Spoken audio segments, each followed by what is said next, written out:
but hello, Nicola Thornton and Rosanna Trujillo from Dio Almansa. Nicola is a speaker today, and we start, guys. This is Dio Almansa from 1966. Yes, hello, Carlos. We are online, on air now. Yeah, thank you.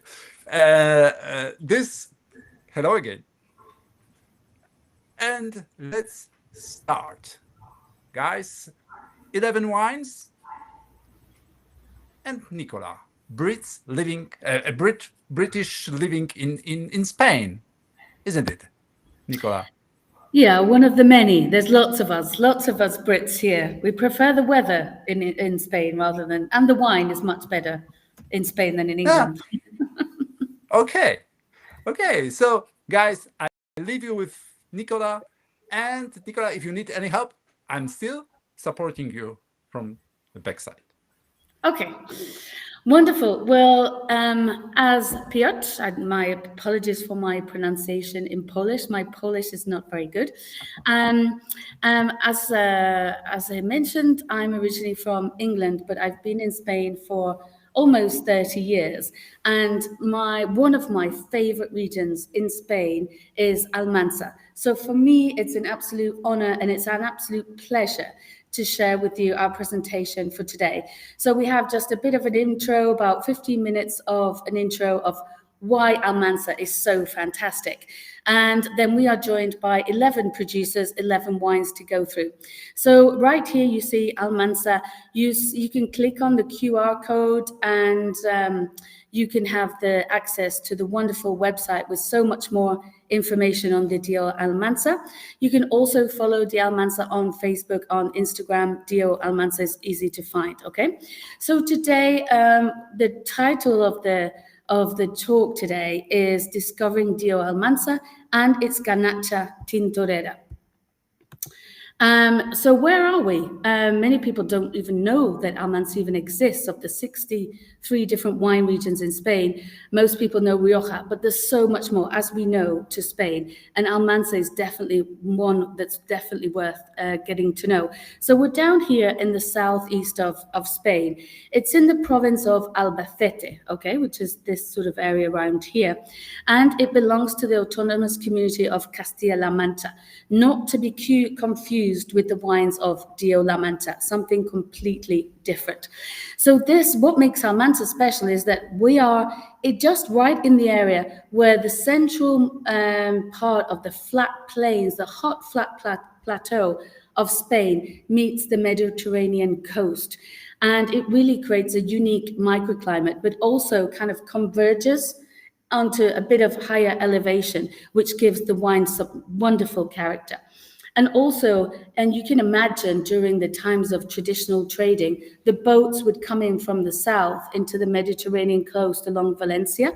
And so Almansa was part of the tunnel, the valley of the natural trading situation from the Mediterranean that would offload their goods and then take them up into Madrid and the rest of Spain. So Almansa was in really great position. And it's also a name of the wine region, the Dio Almansa, but also the name of the town. Beautiful little town, just over 24,000 population. And here we have the wonderful castle, the little square. And if you've never been to Almansa, you see it's very beautiful. And apart from great wines, it's very much worth a visit. So Almansa, despite the fact that many people don't even know Almansa, it was created actually in 1966 as a denomination of origin. But actually, viticulture has been planted, has been part of the economy in Almansa since the 16th century. You can see some very traditional photos here. So like most parts of Spain, our history is very much related to wine. So for centuries, Almansa's wine was used for the local market, for its own consumption, and also the industry was focused on bulk for many, many years, because Almansa has a massive amount of color, and so it's been exported to Italy, to France, to beef up the color from other regions. But Almansa's wine industry has always been incredibly important, and even so right now. So the Almansa of before and Almansa of today is incredibly different. So we have the arrival of a new generation. The whole of the region has gone under massive modernization in the 20th century. So we've gone from years of bulk wine where the harvests were later, everybody wanted more and more color, and they focused on more color rather than balance and elegance, just because that was the market. But the percentage of bulk wines versus bottled wines has dramatically changed.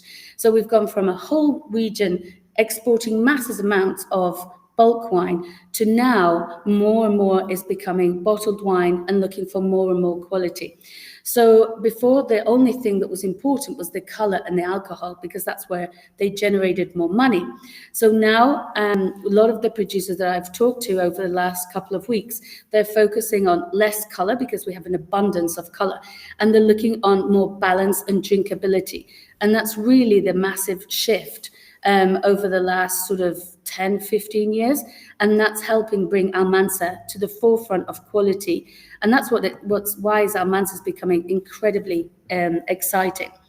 So let's look at Almansa in figures. So only 11 wineries still. So it's still quite a small region, but there are other people coming into the region, international players that are doing hiring space in their tanks as well. So a lot more commerciability and commercial sales going on. The whole region is just over 9,800 hectares, which interestingly, 700 new hectares quite recently in 2023. So definitely an indication that this is an up-and-coming region. The wines from Almansa are present in all 5 continents around the globe, and current production is just over 6 million bottles annually, even though there's a lot more produced, but bottles-wise, around 6 million. So let's look at the grapes. 95% of the grapes in Almansa are red grapes. Only 5% is dedicated to the production of white grapes, although we do have 19 different varietals that are permitted. So Garnacha Tintorera, which is the focus of today, it's the heart and soul of Almansa. Garnacha Tintorera actually makes up 75% of the whole surface under production. So the other red grapes, we've got a little bit of Tempranillo, quite a bit of Syrah in comparison to others, a great accompaniment to the Garnacha Tintorera, a little bit of Merlot, a little bit of Cabernet Sauvignon. The other major grape for red grapes is Monastrell, which makes a wonderful partner to Garnacha Tintorera. It's also really well adapted to the soil and the climate here in Almansa. A little bit of Petit Verdot, which is really interesting, adds some real great power and finesse to the blends. And the Garnacha Tinta, of course, just 2%. On the white grapes, we're allowed to grow. There's a little bit of Verdejo, a little bit of Chardonnay, a little bit of Macadeo, and a little bit of Sauvignon Blanc. But again, as we said, white wines is really just 5% of the region. But it's all about the Garnacha Tintorera. And this is why Garnacha Tintorera is so incredible. It's this tiny little berry. It's got massive amounts of color on the skin, but it's also got a massive amounts of color in the pulp, which really does make it a unique varietal. And you might also know Garnacha Tintorera by its other name. It's Alicante Bouchet. No, it is the same grape, but Garnacha Tintorera is what it's called in Almansa, and because of its soil and its climate, its adaptation, it does taste quite different from other Alicante Bouchet that you might find in other parts of the world. So Alicante Bouchet, I was always surprised and intrigued about where this came from. So these two guys, Louis-Marie Bouchet and his son, Henri Bouchet de Bernard, these two guys are father and son, and they are the responsible figures for this whole incredible little grape coming together. So way back in the day, Aramon and Teinturier de Cher became Petit Bouchet, and this was a creation by Louis-Marie, the father. And they come from a pioneering French family of viticulturists, and their objective, their focus was on what grapes to bring together to create other grapes with a mass amount of color and tanning, which would help beef up the other varietals with less color. So Aramon and Teinturier de Cher became Petit Bouchet. And then Henri, in 1855, he decided that Grenache, or Garnacha in Spanish, could be brought together with Petit Bouchette to develop what we know and love today as Garnacha Tintorera. So it's been around since 1855, and the focus was to find somewhere to plant this grape in Spain with lots of heat, lots of sunshine, to create even more power and more color. And Almansa was the perfect location. So Garnacha de Tintorera as a superstar, Garnacha Tintorera makes up 25% of all the Garnacha Tintorera in Spain is grown in Almansa. So it really is the heart and soul. And this is where it reaches its maximum expression and quality, is again, like I said before, due to its unique combination of its soil, its climate, and especially its altitude. So Garnacha Tintorera in the vineyard, of course, it had this colored pulp, which is the key characteristic. It's a very disease-resistant varietal. It has medium vigor, so it's not massive production. In fact, the yields are quite low. And this means that we can obtain fruit of great quality and wonderful aromatic concentration. And it's a very versatile grape for young wines, aged wines. It can be blended. It's very versatile, and it's very easy to ripen, okay, which is a wonderful point. And here in Almansa, we have many vineyards over 100 years old, So all of this comes together for maximum quality. And then what does Garnacha Tintorera look like in the glass? Well, it's intense, it's fruity, predominantly very red berry fruits rather than darker blackberry fruits. It has a very long, persistent texture and palate. It has natural acidity thanks to its altitude, moderate pH. It only requires just a short amount of barrel aging to soften, as opposed to other varieties like Tempranillo, for example, which requires a bit more time in barrel to soften. But the Garnacha Tintorera, with just a little bit of time in oak, becomes wonderful, round and softened. High intensity of color, of course, and very soft tannins, but a lovely full palate. And this is what I think Almansa has really to offer. So massive character, but really soft, lovely, ripe tannins. And this is what Almansa looks like. It's the majority of the vines are on sort of high, flat plateaus, as you can see here. There's a little bit of vines grown on the terraces, but not very many. But this is a lot of Almansa. This is what it looks like. So another key point for Almansa is the high altitude, right? So we've got the Mediterranean, we've got the central Spain, and then we've got this little bit that goes up that creates the altitude. And so majority of the region, or the lowest altitude, is around 700 meters. And the region actually goes up to over 1,000, so 1,500 meters. But almost 90% of the region is between 800 and 1,000 meters. So, really nice altitude, which gives us this wonderful acidity. And the soils, they're predominantly limestone, although we do have some areas with abundance of pebbles and other with a bit of deeper, sandier soils.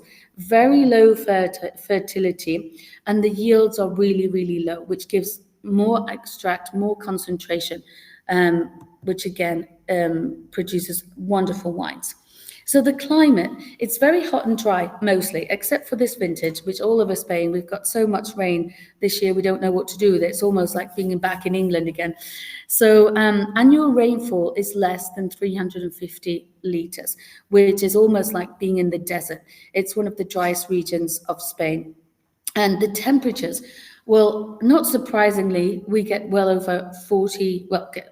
to 40 degrees, and hotter vintages even higher. But we actually get a minimum of 5 degrees, minus 5 degrees, which maybe for Poland is not very cold, but certainly for here at Spain, it feels very chilly. And because of the altitude as well, we get a big difference between day and night temperature, especially during those last 2 months of ripening, which really add to the aromatics. And the planting systems, we're allowed to grow on bush vines, goblet vines, and also on trellis vineyards. So the region allows us to grow almost 8,000 kilos per hectare of white grapes on bush vines, and on red grapes, we're allowed to grow just over well, 6,500 kilos per hectare. If the vines are planted on trellis, then we're allowed to grow a little bit more. So ripe grapes, we're allowed to grow 11,430 kilos per hectare. And on red grapes, we're allowed to grow 10,000 kilos per hectare. And the DO's job really is not only to promote the wines, but also to control the quality. So this is where this rule and regulations come in. So the harvest begins with the ripe white grapes as early as August, so one of the earliest ripening regions, and it actually finishes in October with Monastrell. But our Garnacha is about the last 2 weeks of September. So you can see lovely backbreaking work there, and I'm sure all of our producers would love to have you come and visit and experience picking by hand of old bush vine Garnacha Tintorera. It's a great job to do. So sustainability is a key point for the region, and all the producers and the DO regulating body are really focused on ensuring the future as climate change sort of takes place. So most of half of the surface of the vineyards planted is planted with no irrigation whatsoever. And the little bit of irrigation that is put in place, they use drip irrigation, so very maximum efficiency. Most of the producers and the farmers are focused on increasing biodiversity. And the indigenous grapes, the Garnacha Tintorera and the Monastrell, are reproduced by muscle selection. So they're perfectly adapted to our soil and our climate. So they need less amount of rain. And then in terms of ploughing, very superficial ploughing just to ensure that the soil structure is not disturbed too much. And then the water retention is really efficient and really high due to the natural sandy loam soils as well that percolates right down to the base of the roots. So it's really important moving forward for the future. And I thought this was interesting, and this just shows how exciting the DO Almansa is. If we look at these are the figures for bottled production, okay? So not the total production of grapes or the total production of liters, but the total production of bottled wine. So you see there's a massive increase in the production of bottled wines. If we look in 2011, just over 2 million bottles.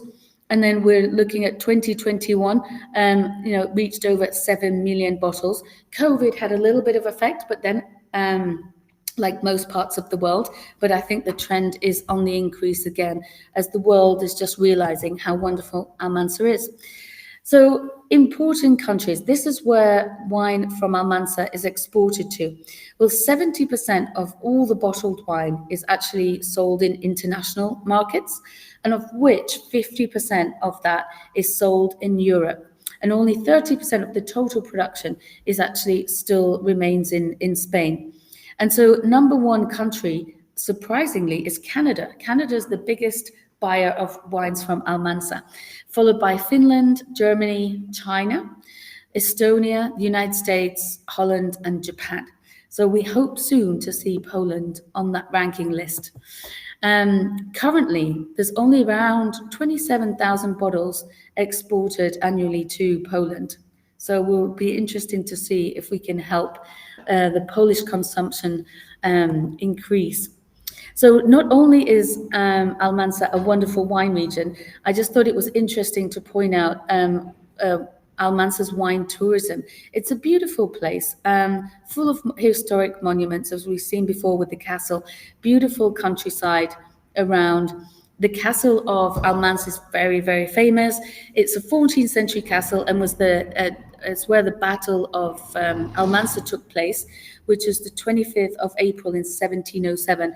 And there's a lot of reenactments and fiestas going on to celebrate that the battle. It was an incredibly important battle where half of Europe were involved, and it really was instrumental in creating Europe as it exists today. So I would recommend you just have a look for all those historians. Wine and history often go together. And also wine and food go together. And in Almansa, I've been many times, and you eat incredibly well. So we've got the traditional dishes like this, it's chicken and snail stew, sort of served on this sort of flatbread, which is absolutely delicious. So very wonderful traditional foods, but also very modern restaurants, which is a sign of really what's happening in Almansa. As the wines have modernized, the gastronomy in the whole of the region is just modernizing, really. So again, fiestas like in Spain, we do fiestas incredibly well, and in Almansa, of course, also. So we have lots of different fiestas, the battle enactment, and I would check if you want to come and see Almansa. It's definitely worth checking out some of their fiestas. Lots of fun.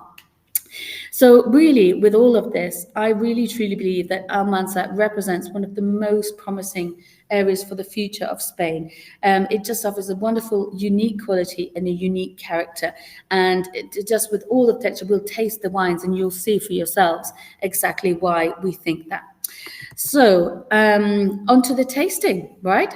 So, first up, we have something incredibly different and incredibly unique. We have Javier joining us from Bodegas Tintoralba with his Blanc de Noir. Yes, yes, but just a moment. We have some questions in chat, Nicola. Okay.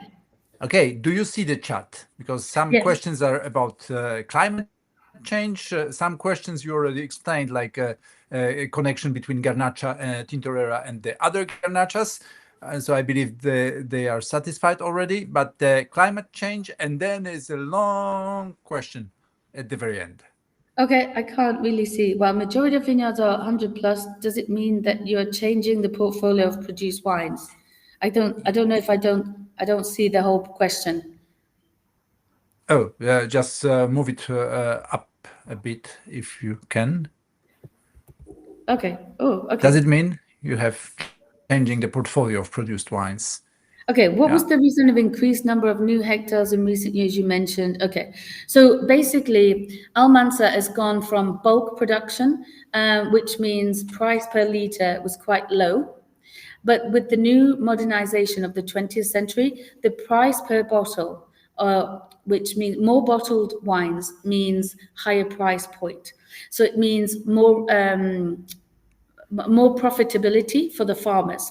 So the demand is increasing, and also the producers that are here. I mean, you'll meet them today. They have seen the massive amounts of potential for the Garnacha Tintorera. Okay, so there's increase in demand, and it's more profitable. So not only have this bottled sales gone up, the price per liter has gone up as the producers are getting much more quality focused, etc. You know, I think does that help? Yeah, and the regarding the climate change and the variety, how does it adjust to the climate changings, or is Okay. it adjusting? Well, I think Monastrell and Garnacha Tintorera are quite hardy grapes, and for now, until now, they're adjusting incredibly well. As also with the older vines, they just seem to survive. You know, you can put older vines. I mean, many of them have gone through wars and droughts and frosts, and there they still are. You know, I think the question has to be modernization of viticulture, and Almansa doing that. They are planting on trellis, which gives the viticulture, which gives the farmers more control over the farming. And I think moving forward in the future, that's going to be key. And as temperatures increase, ripening is going to be faster at the end. So mechanical harvesting is going to be an important part. Controlled drip irrigation is going to be a part. And especially when it's harder to find workers to harvest in the whole of Spain. It's a major issue for us. So we're going to have to all move towards mechanical viticulture moving forward in the future. Humans, we need to have more control as climate change takes place. Okay, and the last questions: many wineries vinify Blanc de Noir Garnacha. Well, Sorry? the Okay. last questions: how many or many wineries are vinifying? You see the questions in chat because they Yeah. are coming now. Yeah. Yeah. So many wineries vinify Blanc de Noir Garnacha. Only one, and it's a relatively new a new thing, which Javier will explain to us. But it's the only one. Okay. Okay. Okay. Right. So let's invite Javier perhaps, and then Sorry for that, Javier. No, it's okay. No worry. Okay. Hello. So Javier is from Tintoralba, which is one of the largest producers and the only one to produce the white wine. So Javier, tell us about your winery. Well, Tintoralba is this is a project we was is inside the cooperative Santa Quiteria. Santa Quiteria is one of the biggest wineries in the Almansa and also one of the oldest. And Tintoralba was the project we started 25 years ago to start bottling Garnacha Tintorera. To say Garnacha Tintorera was a very well-known grape just for working with bulk wines, the people looking for color. But we decide to make, okay, let's see, we have a good grape. We can make a good wine with this. Why not? No? And we was the first project to start bottling 100% Garnacha Tintorera. Basically, because I mean, we 75% is Garnacha Tintorera and the Almansa, but the winery is 97%. So we just have Garnacha Tintorera. So what we decide is just to make. Let's see what we can make with this grape. So we started in 2020 just to making the carbon maturation with Garnacha Tintorera. We proved to make different wines with different barrels, with different time in oak. And okay, it has a full portfolio. Also, we have a sweet wine. And for this year, we are starting with a very new project that is the Plan de Noir of Garnacha Tintorera. This is, as you said, this something that is not normal with the Garnacha, because I mean this is red inside, and when you crush the grape, you already get the red juice. So what we tried to make before, the year before, but it was impossible. But now with the technology what we have, it is we make a proof. We make 10,000 liters, and we make. Okay, I think they have a good result with the wine, and it's the market is respond very well. The idea was just to make the mass and to take out the color from the mass, and then fermenting as a white wine. So this is what we did, and well, the result is very nice. I mean, the wine you have for tasting is Tintorabla Blanc de Noir, which is a wine that was fermented as a white wine after the mast. And what we did is just to put on the barrel during the 4 months, because just to see what we can do with the Garnacha Tintorera, not just with the young wine. Let's see what we make with the barrel and also with the daily patronage with the wine. So the result is quite nice for us. You see, which the color is very pale. It's very, and the idea is also for the nose. You can keep with all the fruit. You can see the white fruits, and also you will have all the citrus notes also on the nose. And also you can get some hints of vanilla, coconut from the barrel. And then on the palate, you will see all this unctuosity on the palate, and also very, very nice. I mean, also the acidity, because I mean we are a winery which one of the highest part of the Almansa, which is between 900 to 1,100 meters. So we have the acidity, we have the fruits that we can get with the special fermentation we make. I think the results has been quite nice, and white wine is a very unique, which is the first white wine Blanc de Noir from Garnacha Tintorera in the world. So I think it's very interesting, also for making pairings with foods. I mean, just can eat with rice or poultry and everything. Okay, there's a question about food pairing. Mm-hmm. Also, what's the best Yes, food pairing? the 1 of the meat and the tannins of the white wine make perfect synergy of the malts. Well, it was the idea because we make Blanc de Noir also with our any barrel on that, so looking more straightforward white wine. For this wine with the 4 month old, we're looking for this kind of things. So yeah, we can pairing with all these kind of things. Maybe a bit, maybe it could be a bit much. We always go a portrait, fish dishes, also aperitif. So the thing will be nice for this kind of wine. Javier, what about the typical Spanish paella or any sort of Yes, I mean maybe a seafood rice rice dish will dish? be nice. Also making the Spanish paella with I mean any kind of fish will be nice, and also a bit with some meat. So I think it's you have to try. This is- This for me, it smells like Sunday in the sun with your family, with your Spanish family, get together around a big paella dish. This is what this smells like to me. It's absolutely wonderful. So surprising. Like I've known your winery for a while in Almansa for a while, and I think it's incredible that somebody can make such a creative and inventive decision of a grape that's famed for its color, for its reds, to make a white. It's insane and it's wonderful. I think the test worked. Yeah. I think we have Pedro Sarrion is the winemaker, and there was the first one who started to bottle in 100% Garnacha Tintorera. They know very well the grape, they know very well the area, and well, they have also this very. I mean, I think the Tinto Alba is a very innovative project inside the deal. So the winery, We have, how long have you been making wine, Tintoralba?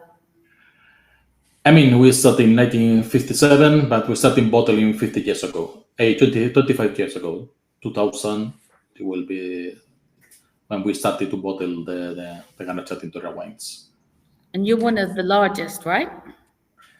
Yeah, I think was one of the largest wineries in the deal. okay, we have to move forward. So just last question from the chat. Do you plan to make sparkling wines from Garnacha Tintorera?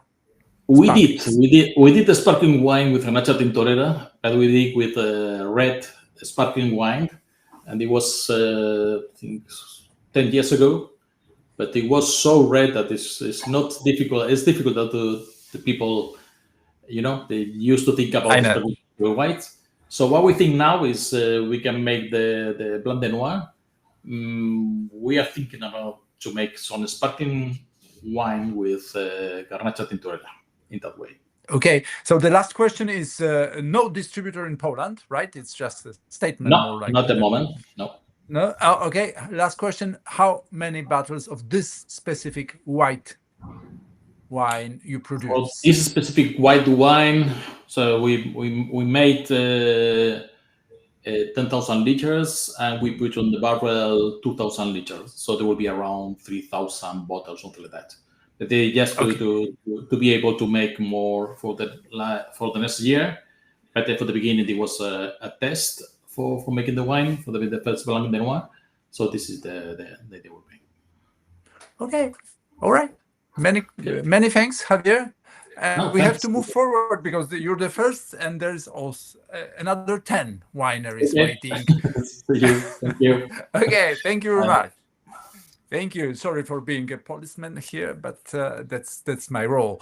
And now this is Guy Michel. You know very well Guy Michel. Guy, if you hear us, if you see. Hello, Guy.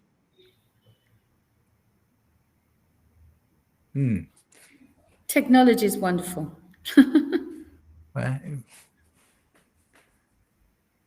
Hello, Guy. I know Join us. he has tried to connect. He is connected somewhere. Well, he has all the rights and he knows how to do it because he's very experienced guy. Guy, press the buttons, please. The 2 buttons. If it doesn't work, log out and come back.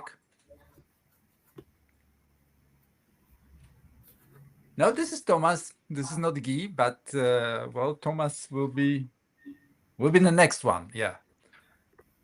Or we can perhaps skip Guy for a moment. He's twice, Guy Michel. Hello, Guy. We can't hear You you. hear me? Yes. Now we hear Yes, you. you hear me? Yes. Yes. This is you didn't Oh, want to make a trial session, and that's why. no. Okay. I don't know what See you happened, here. but yeah, my connection maybe is not so good because I have to use the computer for one part and the mobile for the other part. It's crazy. I don't know what's happened. So last time Yes, was that's better, that. Pierre. Okay. Good to see you. And now I leave you with Nicola. Okay. Hi, Guy. How are you? Hello. So tell us about Hill Family Estates. Hill Family Estate. So it's a old winery. It's a old winery. We started more than 100 years ago. Now it's the fourth generation. And the peculiarity of Hill Family that we have actually 12 winery across Spain. That's why Piotr know me because not today I'm for Atalaya, the winery we have in Almansa, but we are also in another place in Spain. So today, Almansa, Atalaya. I think Hill Family Estates are one of the most successful family wine businesses in Spain right now. You seem to be on fire. Everywhere you go, it's a touch of gold from the family. I think that's a good work. The company is working honestly. We try to make as best as we can. We try to make a good wine, and we try also to be honest with the price. For example, the wine I present today, Visual Atalaya, is a wine for entry level price. That's I see export price 390 is rate 305. So but price €7 as a price in Spain. In Poland with the tax and with exportation a bit more. I think zloty is around €9, something like this. But this wine, for example, get this year 91 pound Parker. 91 pound with this price is still a little bit crazy, but it's what's happened, right?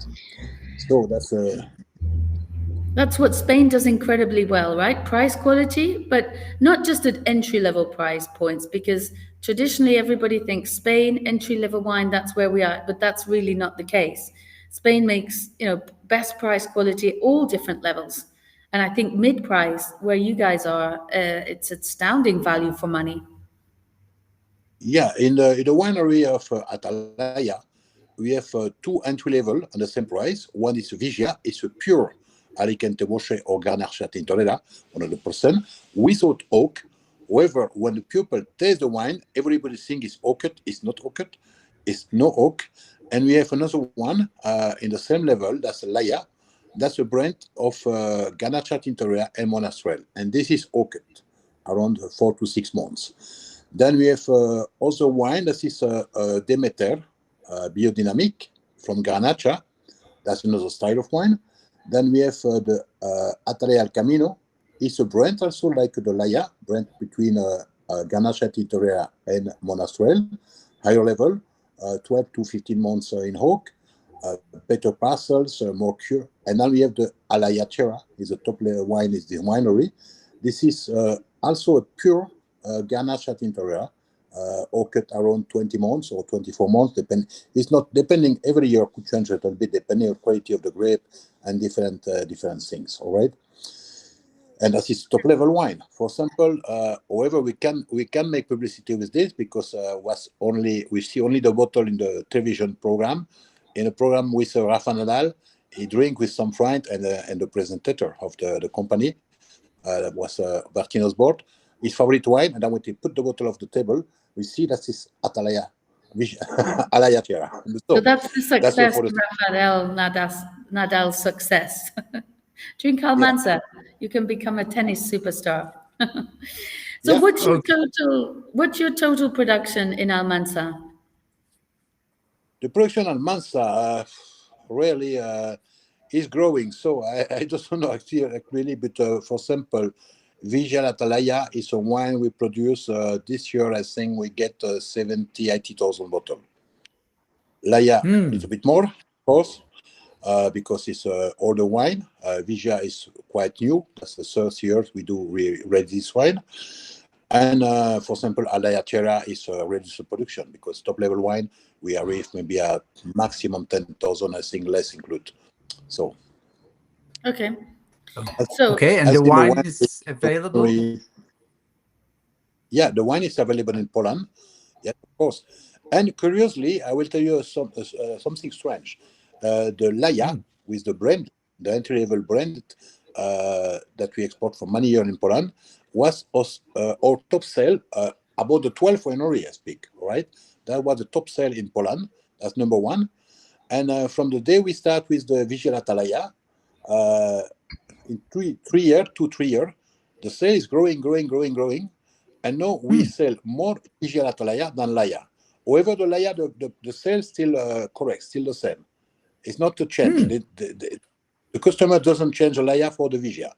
The Vigia is a new Mm. wine, and now the top sale in Poland actually. Mm.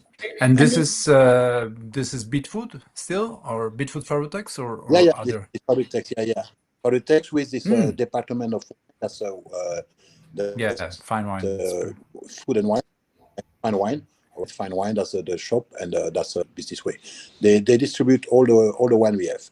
With Kakpek Bosniak, I suppose you know Kasper is a great sommelier in Poland, Hmm. and Yeah, Kakpek yeah. He's started from to. Szczecin. I know Szczecin, Yeah, the exactly, city. exactly, Yeah. exactly. Okay. So congrats on Parker points. That's amazing.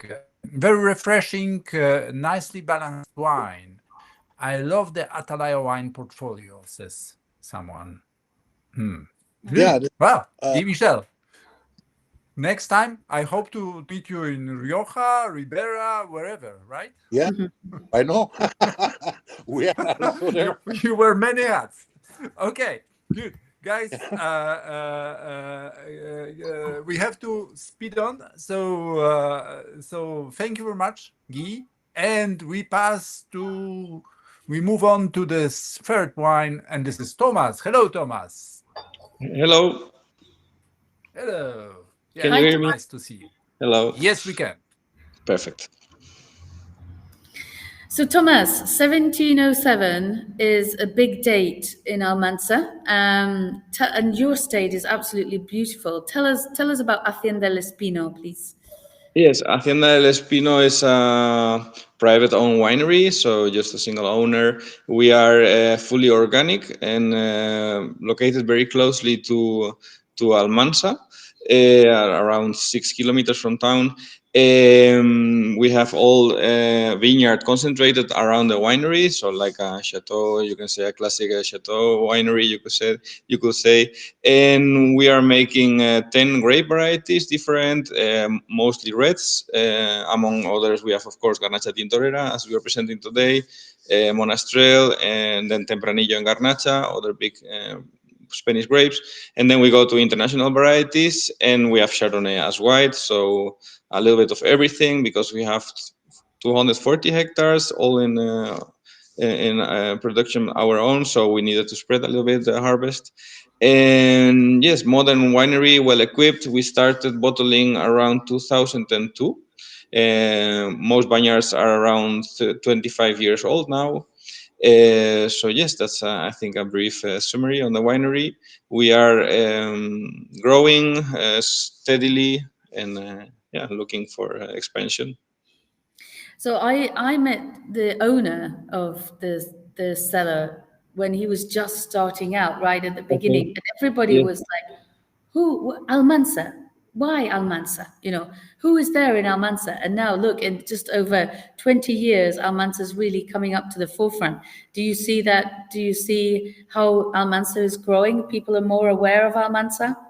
Yes, I think there are wineries like we just saw, and we will see later with other people that are being very successful in certain markets. So overall, you can say most wineries are developed, and then some of us are very successful in a certain market. So we are getting, I think, slowly more recognition. The Garnacha Tintorera became quite popular, I guess not as big as Monastrell or Mencia, but it got some recognition. So I think it's an interesting grape. For us, for example, we got very big in Sweden, and the System Bolaget, and it's a very well-established wine, the wine that we are presenting today. So yes, I think we are becoming more important, but we are still we have still a lot of work to do. But I think everybody's on the right track. No, everybody knows the job that we have to do, right? I And think yes, yes. the owner of Hacienda del Espino used to make shoes, right? Yes, he still does. It's a big businessman from town. He employs a lot of people in town, and he made his successful business making shoes. But he is also really passionate about agriculture, about his own town. So he bought this finca around 1998, and he started immediately because he is a businessman to the core. So he started immediately planting vineyards and developing also the agriculture, and now it's completely managed by his son Guillermo. So this are also the names of our two premium wines. So in honor of our the founder Paco Milan, yes, we are still under his lead, and of course, and I think it's a businessman with a lot of vision. So yeah. So right here, just a little story. When I got married many moons ago, Paco gave us a pair of shoes for my husband. So we had the shoes of 1707 Hacienda del Espino in my wedding. So tell us about this wine. Just a little bit of oak, like I said before, just garnacha with a little bit of oak is wonderful. So tell us about Hacienda del Espino, what we're tasting right now.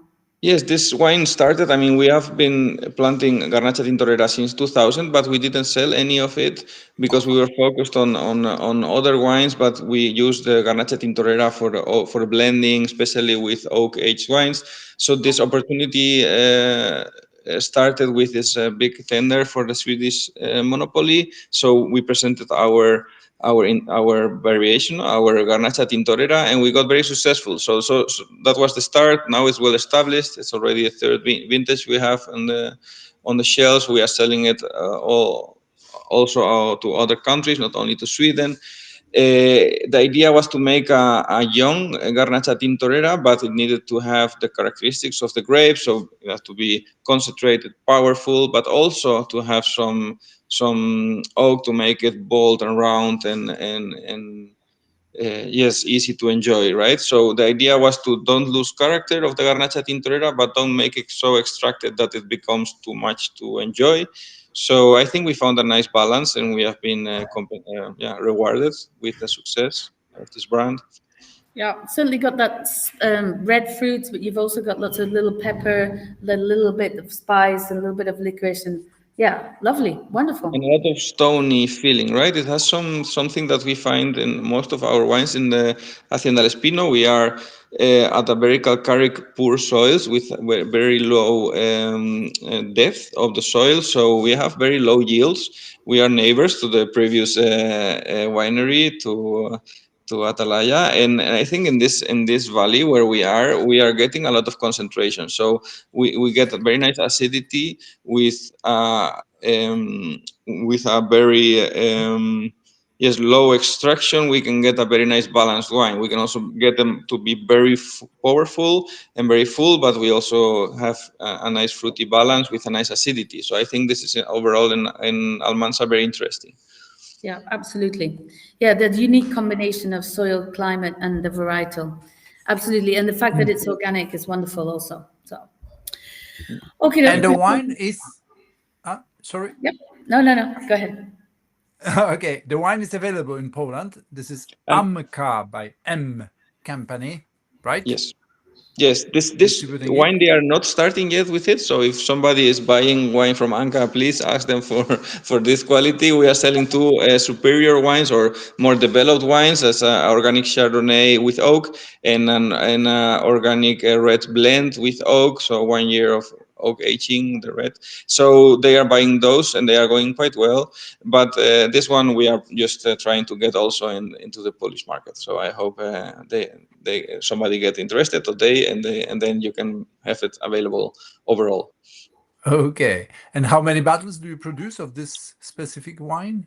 This is quite successful, as I told you. It's around 150,000 bottles we are producing, so it's quite large for us. Yes. Okay. Thank you very much, Thomas. Thank My you. pleasure. And stay please tuned with us, and we are moving on to the number 4. Thank you, To the Bernard. number 4, and this is Yasmina now. Hello. Hi, good afternoon. Good Hi, afternoon. Yasmina. Hi. How are you? All good? I can't complain. Good. Everything is tell us, great. So tell us about Dominio de Casalta, please. Yeah, okay. Dominio de Casalta is the main project of Pepe Rodríguez de Vera. Is the founder and winemaker, and it is located in Petrola, where Pepe's family had vineyards for generations, although they used to sell the grapes for bad wine. And Pepe then realized the potential of his family estate and decided to set up the winery. This happened in 2010, and today Pepe is a master wine candidate, and he has created 5 additional projects across 11 regions of Spain. Though this one in Almansa remains the main focus. So, like the most wineries in the geo, our vineyards are located at 1,000 meters above the sea level. And we also benefit from 2 water reservoirs, which help us to cool the environment even further. And as a curiosity, flamingos come to these water reserves and others in the area and usually stay there during the spring. That's why it is our company logo, and you can see them on the label, the flamingos. Okay.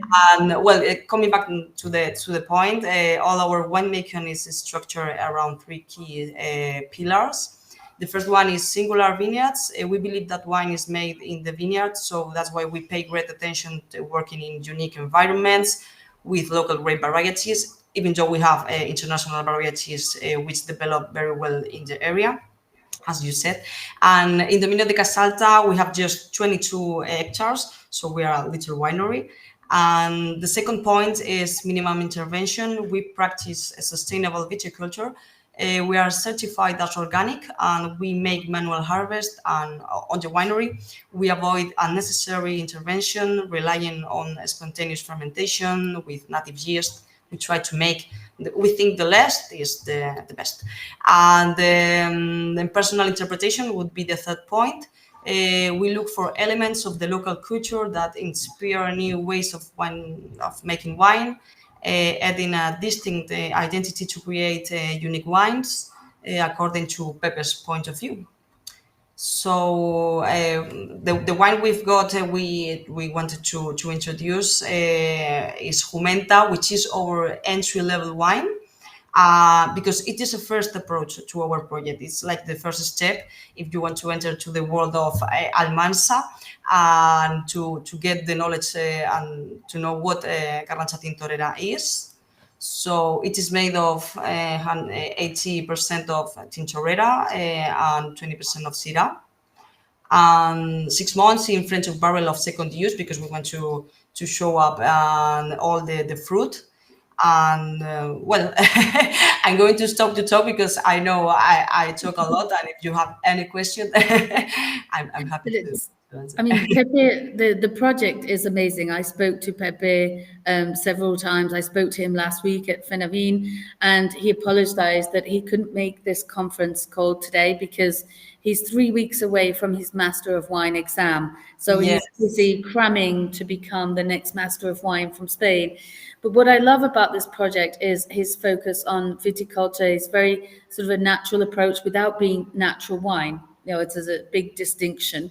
And it's really vineyard focused and very much open-minded, out of the box kind of.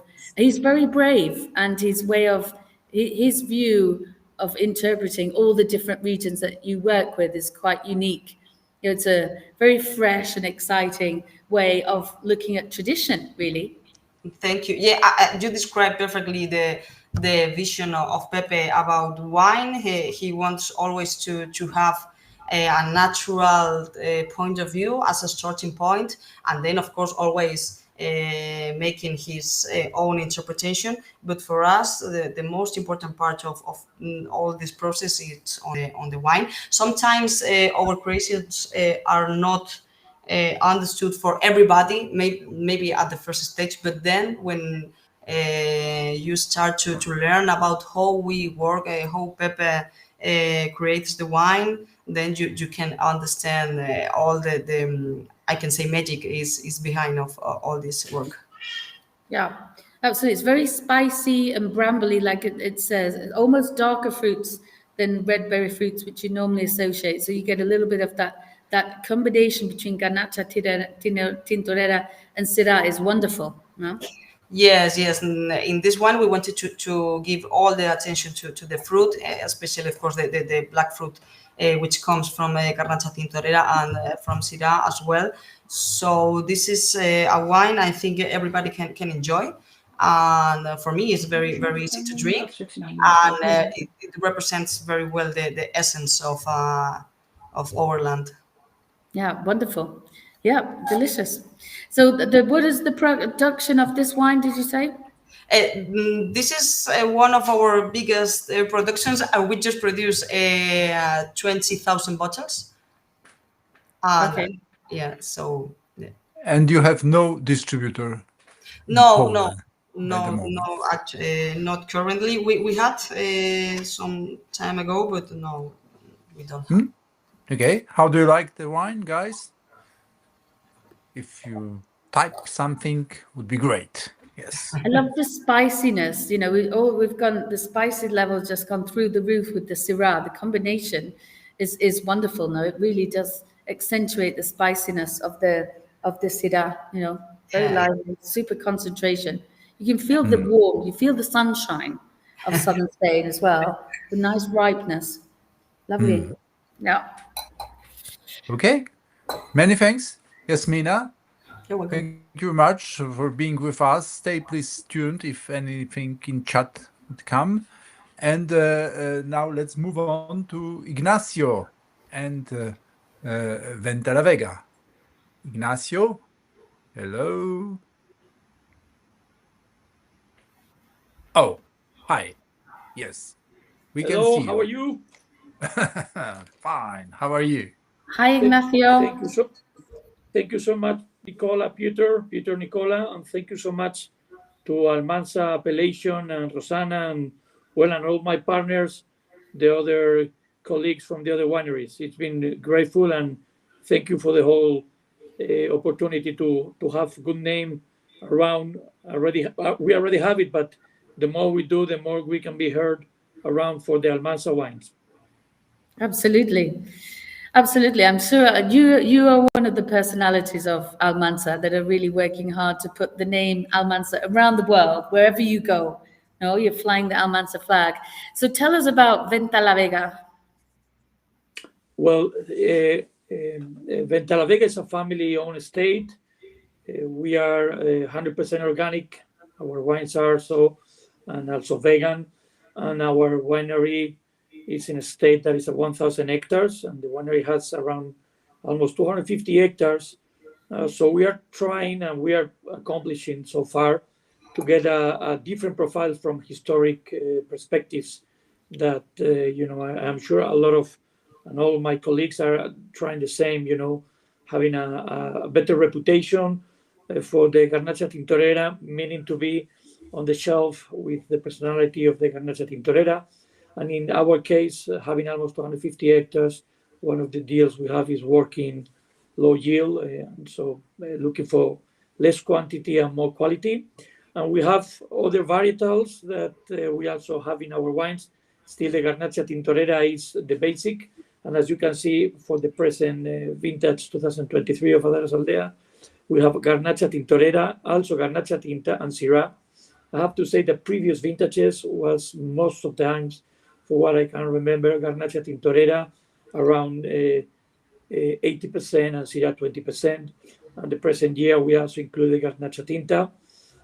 Well, the idea is to have a wine that presents the beauty, personality of the Garnacha Tinta, and having a little twist from the Garnacha Tintorera, having a twist from Garnacha Tinta and Syrah to have a more balanced wine.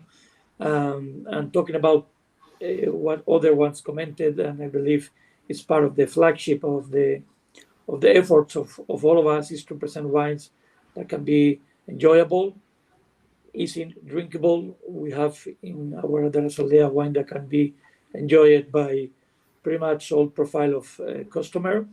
Young customers is one of our goals, so non-usual drinkers can drink the Adams Aldea feeling no strange and not needing a book on the side. And at the same time, people with a lot of knowledge and longer ability of drinking can also drink without being feeling disappointed. So Ignacio, to create this new style, so more drinkability, easier drinking wine, are you just bringing the harvest harvesting earlier, lower fermentation temperatures, less maceration? What are you doing to make Almansa more drinkable, easier? The idea is to, this concept, it gets to be a little bit peculiar, the low intervention, because, there is no such a thing, meaning that having a grape and then having a bottle means like a whole of intervention. But the idea of our winemakers is to have low intervention and making most of the job on the field. And in that case, we are lucky to be organic because of our situation, lead us to have a lot of ventilation, natural ventilation. We have continental weather, but with a lot of Mediterranean influence, and we are at the end of the Mancha platform, although we are, of course, Almansa appellation. So the main thing is to have the fields, the vines in a natural ventilation, and we also have local autochthonous yeast. So the idea is to have less intervention. For that, I believe for the harvest is not earlier. I guess the winemakers follow the nature, and yes, indeed, the last 2-3 years we had earlier harvest because of drier years, but we actually lead the natural environment we have. So we have naturally, really warm days, and even warmer through June, July, and August, previous to the harvest, and still we have very cold nights. So for us, it's more about letting the grapes, the vines follow a natural path, and try to keep that low intervention, but again, with all the perspective to be taking care of the situation through the whole year. And our winemakers have a lot of work, of course, when the time comes, but mainly through the whole year to be in touch with the vines. And so here, no oak whatsoever.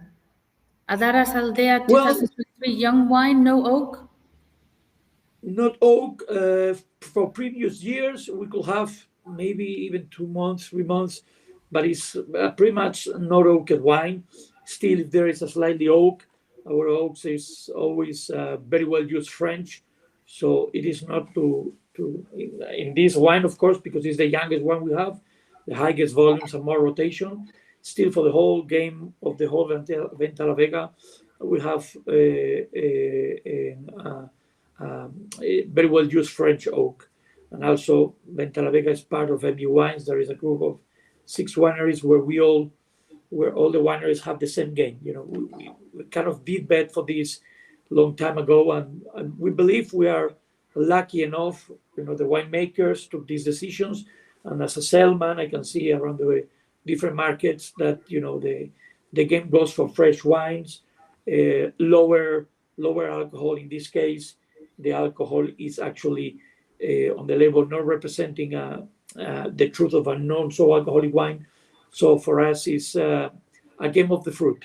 Low alcohol in Almansa, do you think that's something easy to do for the future?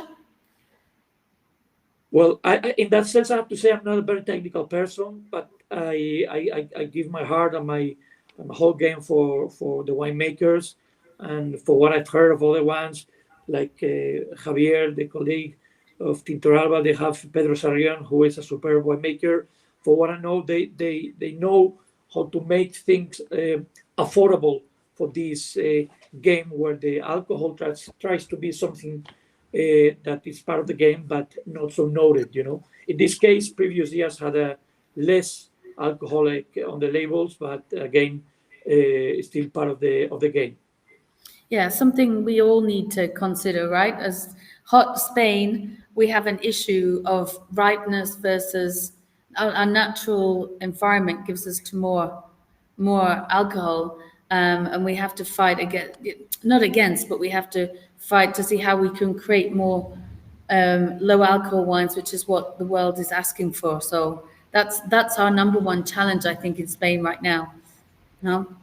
Thank you so much. I believe we are on the path, and in that sense, for what I know, for my colleagues in Almansa, for what I see in wine fairs, I think we are accomplishing this. It's not a fast move, but I see more and more references that represent acidity, fruitness, lower alcohol, and more rotation wines. We want more people to drink. I tasted this before when we tasted this in Fenavine, we tasted in one of the fairs. And what I loved is that its freshness, and it's so fruit forward, but so soft and easy drinking and juicy, with really nice acidity in the middle of the palate, that you just think, how could you not just finish a bottle of this? It's delicious, very, very soft and easy drinking. And, it's made for everybody to love Almansa, right? Thank you so much. That is the idea, and at the same time, keeping some kind of personality, because we don't want to dilute the game or the idea. But that's again, have a balance not only in the wine but also in the whole game of Dio Almansa. That, on my opinion, it's a great appellation that is having really good success because of the whole game of the different wineries. I'm very proud to be part of. Yeah, we certainly don't want another Rioja, right? We want to keep the Almansa character. Yes. Okay. Exactly. Guys, we have to move on. We have to move on. Just very quick. Very quick. Thank you so much. Thank you. So just one Thank thing. Thank you so much. It's been a pleasure. The wine is available in Poland, isn't it? Yes, indeed. We have a wine partner there, La Tienda, and we are very happy that we are already in the market and that we can count with job done in a market that we believe is interesting but not so easy. Perfect. Thank you in so the much. chat, there's many compliments on your label. So read the Thank chat, you very please. much. Thank you so much. And the wine is appreciated. So thank you. Ignacio. Thank you very much. Thank you so much. And now this is Elena, because we are terribly late. We are terribly late. Hello. Okay, hi. Let's go. Hello, how are you? Hi, Elena. Hello, can you hear me? Perfect. Okay. So you are part of the family that owns Bodegas Cano. Yes, Tell us about it. Well, Bodegas Cano is a family-owned winery. We are located in Higueruela, in the highest point of altitude of Almansa region. And well, our story is rooted in tradition. The history of the winery dates back to 1860.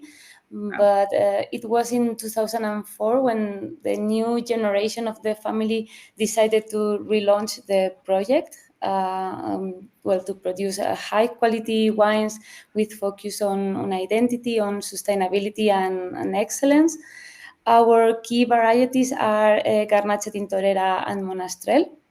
But we also work with white wines or white grapes like Verdejo, Sauvignon Blanc, and recently with Chardonnay. We've also planted new varieties such as Garnacha Blanca. Someone were asking about Garnacha Blanca in the chat. And well, I would like to highlight a differentiating feature of our winery is the use of all clay amphoras, which are part of the traditional winemaking heritage in our region. We use them for fermentation and aging on lees in some of our wines, especially those we want to express with maximum purity and freshness. The clay allows micro-oxygenation without adding any oak flavors, helping the wine to develop naturally and preserving the varietal character and texture. Also our whole bottle production is organic certified and is split into 4 ranges of wines. Today we are focused on our single vineyard range with the wine La Herrada. Wow, incredible. Garnacha Tintorera in Amphora, absolutely. So again, a lot of organic certified wines in Almansa, which is wonderful, and a lot of Garnacha Tintorera with just a touch of oak. So it's very obvious to me that in Almansa, the winemakers, you're really putting the focus on the fruit, and the oak is very much in the background, right? Yeah, in this case, La Herrada is one of our most special wines. It comes from a single vineyard of Garnacha Tintorera. And well, the elaboration process of these wines is harvested manually. We downgrade the temperature of the grapes in a refrigerator chamber. Then the grapes go through a sorting table, and the wine is fermented in French oak open barrels with whole clusters, de-steamed grapes, and covered with must, making semi-carbonic maceration. Is fermented with natural yeast and is only aged for 3 months.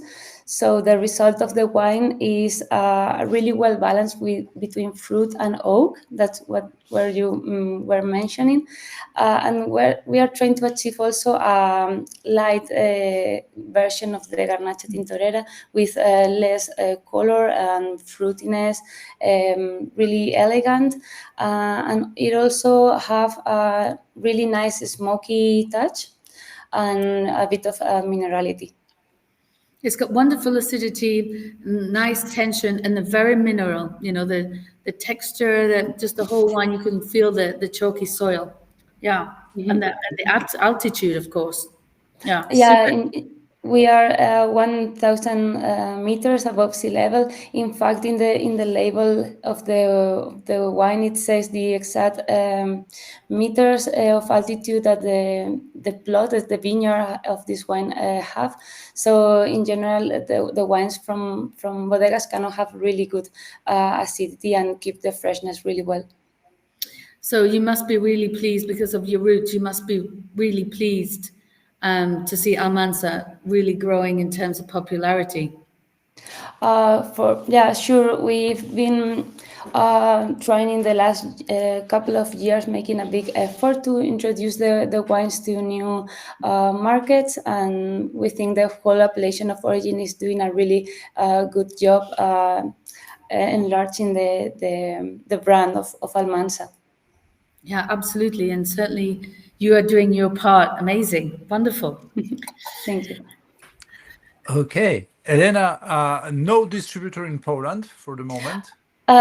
We work with our distributor is Vino y Mi, but I'm not sure if I'm pronouncing the name really well. Perfectly. Vino y Yeah, Me. Vino y Mi. Understandable. Yes. Vino y Okay. Me. Yeah. So you have a distributor in Poland. Good. Yeah. We do. Okay. Vino y Me. Elegant, balanced, and that's the comment about the wine. And I do like it. Many thanks. Thank you. Elena. How many bottles do you produce of this wine? As it is fermented in barrels, right now we are producing 2 barrels, so 2,200 bottles. Yeah, that's okay. Very well. Thank you. Thank you. Thank you very much. Stay with us, please. If you have any comments, guys, please type something, write in chat. We'll be happy. And now, Nicola, this is something different because this would be a movie. This would be a movie. Yeah, that moving pictures. You know what it is. We have yes, Movie. I'm familiar Hollywood, with the concept. Yeah. Yeah, Well, Jorge, and let's try he should be in Hollywood. Yeah. Let's try to start. Oh, yes. That's So this is Bodega Santa Cruz Cruz. Winery. Hi, everyone. Thank you for coming. I'm Jorge Morales. I'm the sport manager for Santa Cruz del Pera Winery. We are based in Agnasey in Alpera. That is a small village. The population is only 2,400 people. And the winery is the engine of the village. So everyone works somehow for the winery. We are 15 kilometers away from the city of Almansa. So we also belong to the Dio Almansa. All our wines are are the Almansa. And we have around 3,000 hectares, and 60% of them are organic. Our main variety is Garnacha Tintorera, but we also work with or produce quality grapes like Sauvignon Blanc, Verdejo, Monastrell, Syrah. And unfortunately, I will not be able to be with you in this event. It's a pity, but I have to travel. But anyway, Nicola is going to be here and she will help me because she knows a lot about our winery, so she's gonna do very, very nice. And I hope you have a very nice time with our wines, with all the wineries, and you can enjoy this event. Thank you again for coming and have a good day. Thank you. So we're coming to you, Nicola. So I have an extra job to do. Yeah. Yeah. This is one of the first wineries that I met from Almansa, and this was one of the wineries that stopped me in my tracks as I was traveling around Spain, tasting wines, looking for various different things for export, and I kept coming into contact with this winery, and that's how I fell in love with the Garnacha Tintorera. And it's the largest winery in the region. It's a co-op, and it's pretty big, and I was just incredibly impressed by their price quality. And they have a whole range of wines because they have so many vineyards, as Jorge said, all around the town of Alpera, this little small village. And over the last 20 years, they've gone from bulk wine, massive amounts of bulk wine to Italy and France, which has been their main market, to more and more bottled wine as they're coming into their own. They've got young winemakers, they've got modern technology, and they've completely transformed the co-op, and they still do a lot of bulk wine. I think Italy and France certainly are their number one customers, but also to the rest of Spain. But I'm really pleased to see them creating a really wide range of wines. So Garnacha Tintorera is their main one. And here we have Gold Rupestre. Rupestre is in the region of Almansa. They've got lots of historic, ancient paintings in caves, rupestre art, and this is what this represents. It's just outside of Alpera. The biggest, heaviest bottle that I've ever seen in my entire life, and the whole farm goes inside there. China is one of their major markets because the wines are so big and bold in one sense, but still soft, nice tanning. So big, massive palate. So here we've got the Gold Rupestre, which is one of the top wines. 100% Garnacha Tintorera. The vineyard, they've got a lot of vineyards well over 50 years old. And what the winery does is they, part of their fermentation is overripe grapes. So we've got 15% of the grapes are actually raisins, just to give that extra ripeness. And then just 8 months in oak barrels, I believe French oak barrels. So very typical Garnacha Tintorera. You've got lots of really ripe red fruit. That's fig tart. That's very fig tart, this wine. Lots of blackberries also. Bit of balsamic, smoky, exactly as it says in the tasting notes. But very much fruit forward. The oak is very much in the back. 15.5%, which is quite easy to do in this region, which is with so much heat. And on the palate,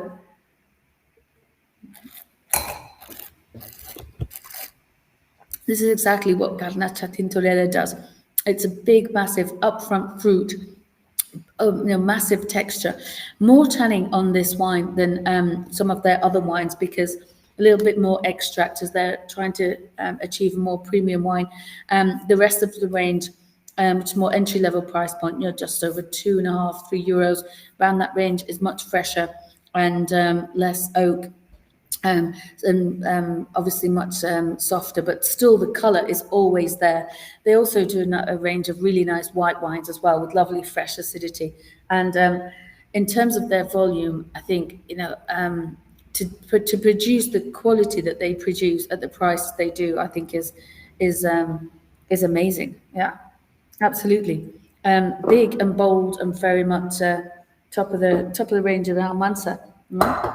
Bit more of the power, absolutely. Yeah. How do you like that? Piotr? Am I doing my pronunciation, Polish pronunciation properly? Piotr? Piotr? Piotr? Yeah. Say it again, please. Piotr. Say it again. I don't know, maybe Polish is not my Lovely. destined Yes. language. I'm just Yeah, going to it's speak perfect. Spanish. This is perfect. I was just hearing, you describing the wine, and I totally agree. Yeah. And see some comments. Great wine, high alcohol, not overwhelming, nicely done. Your Polish is well polished. Yes, that's the Donald Tusk joke, guys.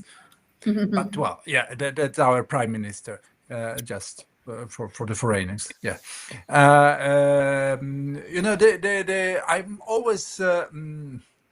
I'm always afraid of the big battles like this one, but the inside the battle is really something interesting. So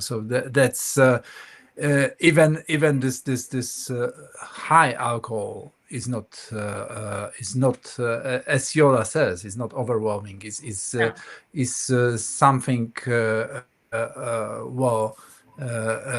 in the structure somehow. I think if you So have, the high alcohol just needs other things in balance, like acidity, pH, and things. So if everything else behind the alcohol is in balance, the 15.5% should not be a problem. Well, now the only way, the only thing is to explain it to the youngster. It's not a problem. Alcohol, high Yes. degree. Yeah. Okay. All right. No distributor in Poland. No. Yes, there is. Kawist is the distributor in Poland. Sorry. Too much. 15.5%. Kawist is a distributor in Poland, so you may find this wine in the market. They do Okay. have several wines. They're a big winery and they have several different ranges of wines as well. So, it's not all about this style. They do make a very much lighter, younger style as well. Yeah. Okay. So now it's Matangos and Carlos. Hello, Carlos. We can't hear you, Carlos. We can see you, however. Let me a minute. Okay, can you hear me? We hear you and we see you. Okay, hi. Then, okay, I am Carlos from Matamangos Winery. Hi, Carlos. Works? Hello, is working? Yes. Okay. Yep. Perfect. I am Carlos from Matamangos Winery. We are one of the smallest, if we are not the smallest one, winery in Almansa. Then I am the third generation of winery. My grandfather has one. Later, my father found this one new. And then I am running the winery after being all over the world, working for another wineries, blah, blah, blah. Then here appears an news that say that my connection is pretty bad. It's not great. It's not great? Okay. Carlos, you may turn off the camera and stay on the microphone only. This may help. If you turn off the camera and you speak on the micro. Okay, then yeah, because I'm gonna switch off. I'm gonna switch off the cam. Yeah. Now works better now. We can hear you perfectly. Yeah. Okay. Then my face doesn't matter. Then I'm going. The wine matters. Wine is important. Exactly. Now, if you wanna see his beauty face, no. Okay. Then the project is based in. We are managing around 50 hectares of vines, of vineyards. Then we are vinifying between 80 years till 25. Even we continue planting new vines, but we just vinify the old ones. Here, the idea is to represent. Then we are in the southwest of the Almansa appellation. Then we are working the Garnacha Tintorera like all over the appellation, but here works super well the Monastrell too. We are a super small and familiar winery. Then here are working just the tractor man, my father and me, third generation.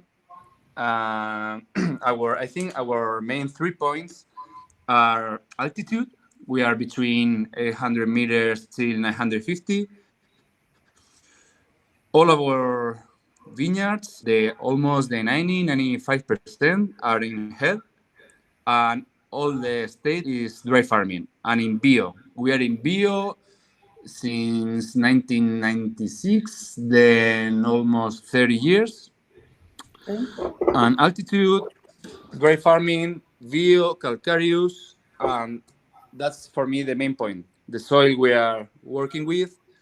When you think in the great wines all over the world, like Tuscany, like Bourgogne, like Champagne, the main stuff is the calcareous soil.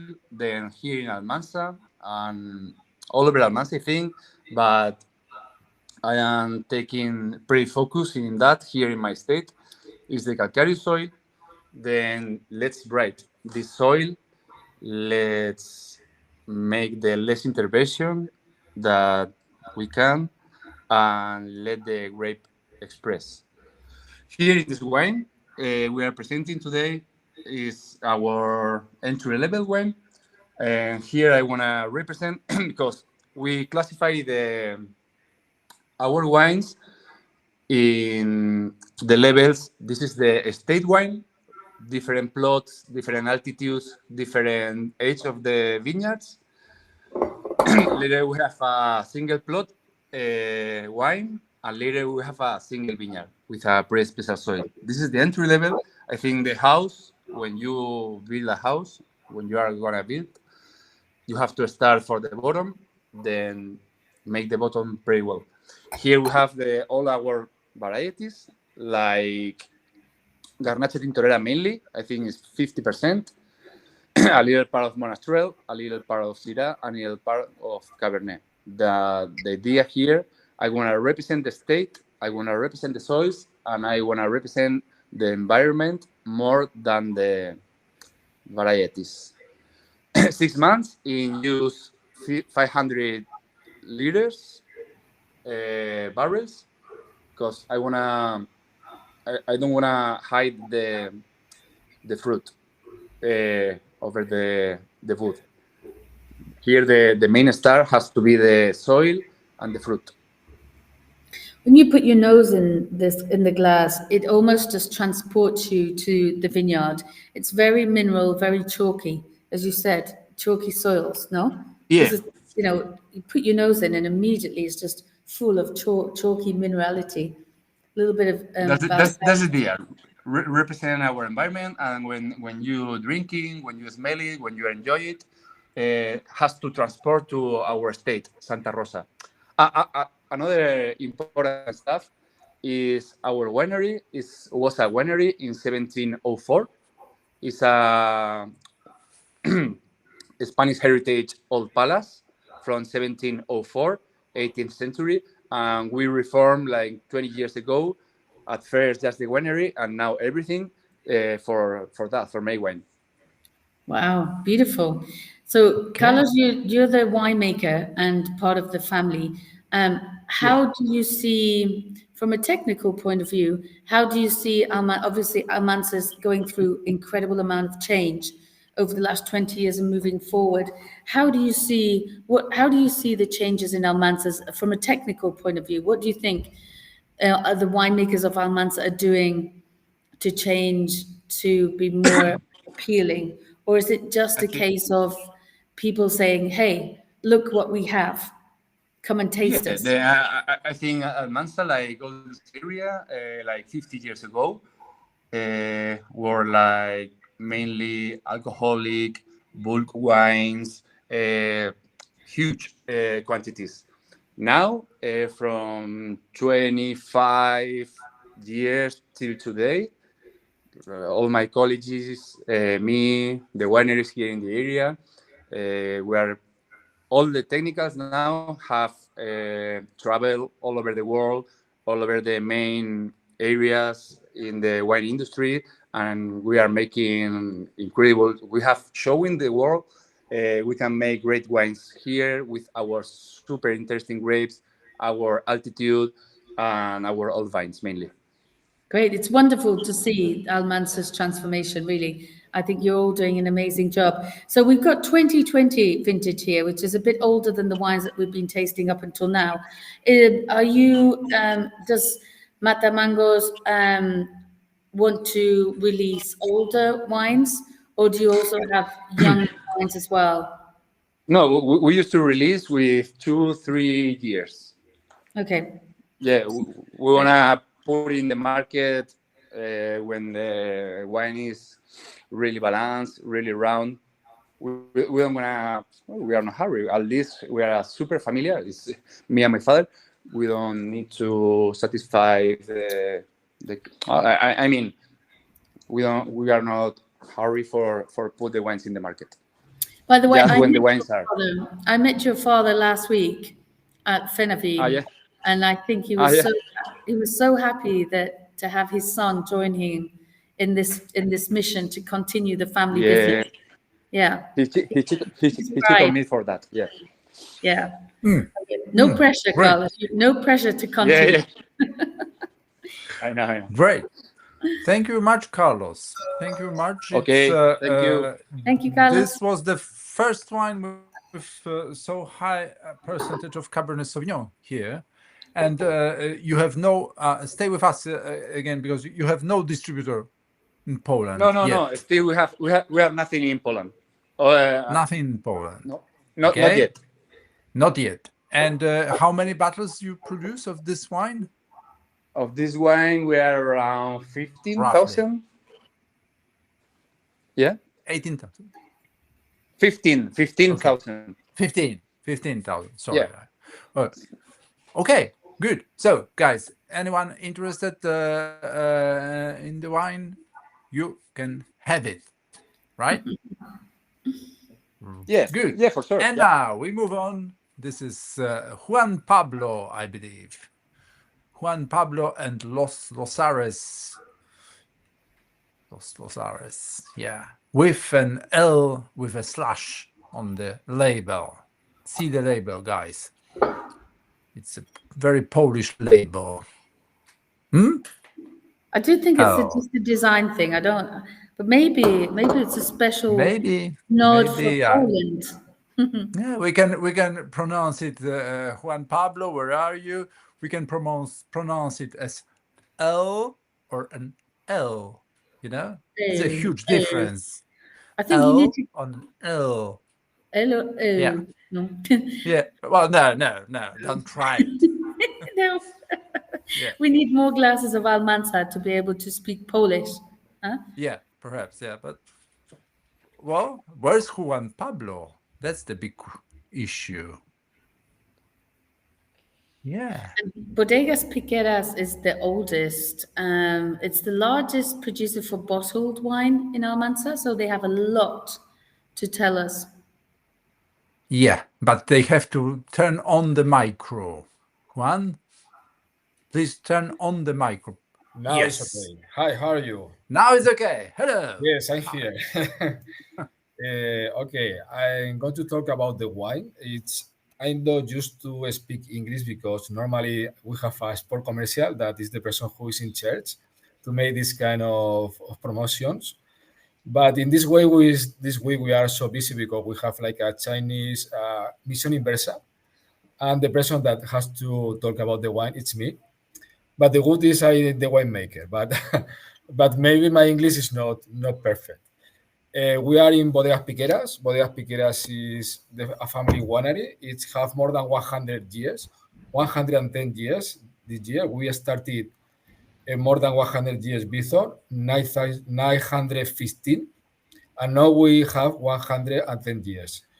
Bodegas Piqueras is the biggest winery from the area, the big producer. We produce around 3 or 4 million for bottles, and we manage more than 1,000 hectares of vineyards. We have 2 own estates, and around the 40% of the grape is our own production, but we used to buy 60% of the grape to farmers.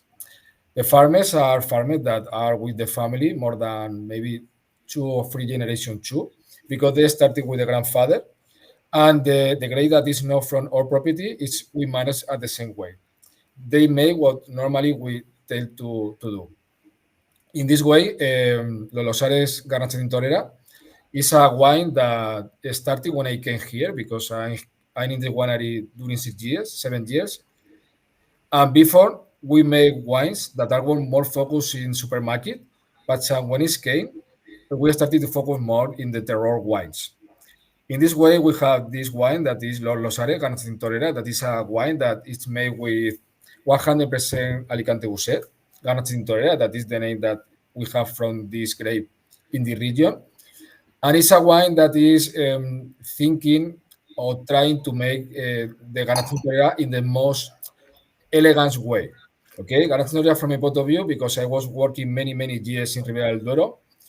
I'm from the town. I'm from Almansa, but I worked before in Ribera del Duero and New Zealand and Yecla and Tarragona too in other regions. And from a point of view, like Cante Busek is like a treasure to discover. It's a great variety that is really powerful. But for example, if you work this grape in another way, we can make very good, elegant wines. Then we have the power, because the power is in the grape. But at the same time, if we, from a point of view, don't extract too much, we can get like very powerful, but at the same time, elegant wines. Los Losares came from this philosophy. Los Losares, we have 2 wines. The first wine that we have is Los Losares Monastrell, because it's made 100% Monastrell. And we have another wine that is Los Losares Garnacha Tintorera. The name Los Losares came from the meaning of big slates. It's because all the plots are covered by rocks, very big rocks, and losa in English is mean big rocks. Then all this plot, how to say, it's really poor soil, and all the vines are ungrafted. That is something very important. When the Garnacha Tintorera is ungrafted, it's even more elegant, because the ripe process is completely. Sometimes when Garnacha Tintorera is with the American root, it's complicated to how to be ripe. But when it's ungrafted, the ripe process is perfect. Then it came from Los Losares Tintorera. It came from this special plot that is to 920 meters, really high altitude. The vines come from more than 80 years. And I told you before, was all ungrafted. Then what I made to this wine, I wanted to make like a Garnacha Tintorera with not too much extraction. It's made with the yield of the parcel is around 1 or 2,000 kilograms per hectare, not too much. And what I made with this wine is try to elaborate, to don't extract too much. But this wine is aging in oak, 300 liters, not 225, 300 liters, no new oak, second, third use. The most of the oak is French oak. And what I want to make is with the oak is try to make the one a bit more raw. The one is focused on the terroir. The one is focused in the rocks that are in the soil of this plot. But from a point of view, Garnacha Tintorera needs a touch of oak that made the one a bit more rounded. Wow, amazing. Yeah, I mean, piqueras have the history, they have the soil, they have, it's a winemaker's dream. You have all the tools to bring Garnacha Tintorera to the forefront. So, Juan Pablo, you think the biggest challenge for Almansa and the winemakers is to restrain the power of Garnacha Tintorera to make more elegant wines? Is that what you think the future needs to be?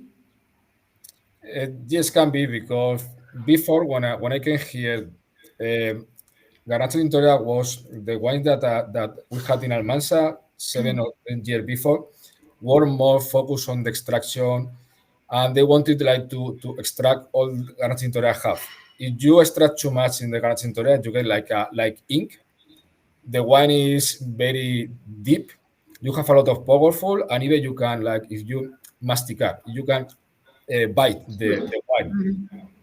I think this kind of wine with a lot of structures and with many oaky, I think is not the way for the consumer because the consumer now they want to drink something that was good, but at the same time was drinkable, approachable, that invite you to drink. Then, from my point of view, it's the way for the for Almansa. It's okay. We have a really powerful grape variety, but we have to make the wine elegant. That is what I think can be the future for the variety because the problem is in the grape yet. Yeah, absolutely. And it's surprising, 14 months in oak, and the oak is very much in the background. So Garnacha Tintorera, it doesn't need a lot of oak, but it certainly can support quite a lot of oak because the fruit is still there at the front, right? Yes.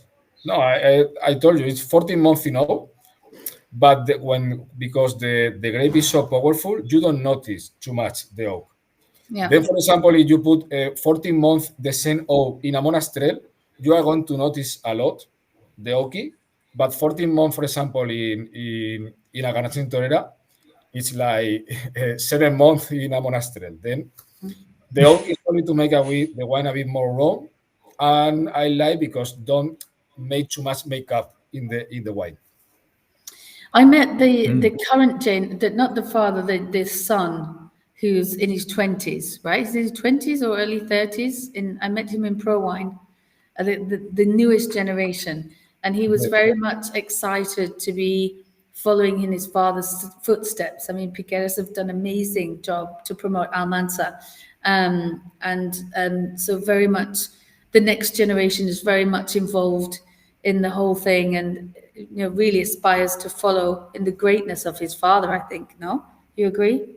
Yes, we agree. We are now because before we made like wine that is more for volume for supermarket, but all the new mentality from the company is okay. We are going to keep this wine because this wine are the wine that make the the money to the winery, but we are now trying to make an effort to make a very good selection for all these 1,000 hectares that we manage to try to take the base grape and try to make wines, how to say, signature wines. Try to have this special plot that are engrafted, that have 80 years, that the soil is amazing. Try to make unique wine from this plot. It trying to give something more than the wine that we make 10 years ago that was more focused in the supermarket. Now we want to make an effort to show to the world what Piqueras can do because we have the base, what is the most important. Yeah, and you're certainly doing that. Yeah, absolutely. Okay, well, it's a great freshness regarding the 14 months. Great freshness. Your distributor in Poland is Pinot from Łódź. Yes? I think. I know. Okay. Yeah, I know the believe me, commercial. it is. It is, okay, yes. It is. Okay. And how many bottles do you produce of this wine? 20,000 bottles. Okay. Very well. Okay, guys, we have to move on because it's still 2 wines ahead of us. And now this is Miguel. If we find Miguel. Thank you very much, Juan Pablos. He left. Yeah. And Miguel. Hello. Hi. Hi. Good afternoon.